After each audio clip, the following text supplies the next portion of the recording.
We have another piece and it goes, the general gas equation PV divided by T equals K is a combination of A.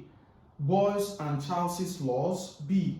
Boyle's and Graham's law, C. Charles's and Graham's laws, D. Dalton's and Graham's laws. Okay, the truth is actually the combination of Boyle's and Charles's laws. Okay, how? If you remember, Boyle's law tells us that the volume of a fixed mass of a gas is inversely proportional to the pressure.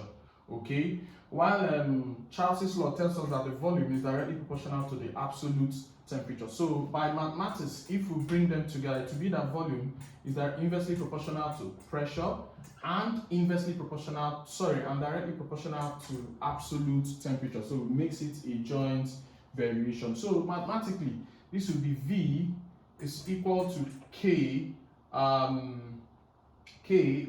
over P times T. Okay, the P will still stay here. So if we make K subject of the formula, it will be PV divided by T. Okay, and that leaves us as Boyle's and Charles's laws as our final answer. Thank you for watching. Remember to like, share, comment, and follow our channel for more.